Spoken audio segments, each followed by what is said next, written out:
বিচার না হলে এই বাংলাদেশের টেকসই গণতন্ত্র প্রতিষ্ঠা হবে না। শেখ হাসিনার নেতৃত্বে 17 বছরে ইলিয়াস আলী সহ যাদেরকে গুম করা হয়েছে সেই গুমের বিচার হতে হবে। শেখ হাসিনার নেতৃত্বে ছাত্র জনতার উপর শেখ হাসিনার পেটুয়া বাহিনী এবং তার দলীয় বাহিনী গুলি চালিয়ে নির্মমভাবে হত্যা করেছে, এই নির্মম হত্যাকাণ্ডের বিচার হতে হবে।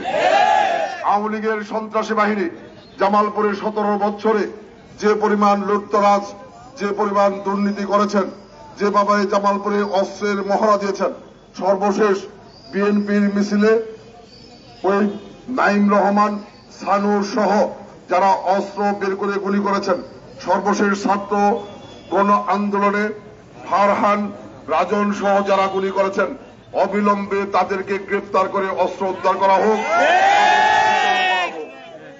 সানোয়ার হোসেন সানু গত কয়েক বছরে জামালপুরে অসংখ্য জমি অবৈধভাবে দখল করেছেন। এই সমস্ত বিচার না হলে আগামী দিনে গণ আন্দোলনের মধ্য দিয়ে তাদের বিচার করা হবে। আমরা প্রশাসনকে আহ্বান জানাই, যত দ্রুত সম্ভব তাদেরকে গ্রেফতার করে বিচারের মুখোমুখি করেন, তা না হলে জামালপুরবাসী আগামী দিনে গণ আন্দোলন গড়ে তুলবে। আগামী দিনে এই বাংলাদেশকে গণতান্ত্রিক, সুষ্ঠু, সুন্দর জনগণের বাংলাদেশ প্রতিষ্ঠার আন্দোলনে জাতীয়বাদী স্বেচ্ছাসেবক দল এর সকল পর্যায়ের নেতাকর্মী সুশৃঙ্খল ভাবে দলের সাথে ঐক্যবদ্ধভাবে কাজ করবে, সেই আহ্বান জানাচ্ছি। আবারও হুঁশিয়ারি উচ্চারণ করছি, দলীয় সিদ্ধান্তের বাইরে, শৃঙ্খলার বাইরে যদি কোন নেতাকর্মী কোনোভাবে কোন অন্যায় অপকর্মের সঙ্গে জড়িত হন, বিএনপি তাদের বিরুদ্ধে কঠোর ব্যবস্থা গ্রহণ করবে।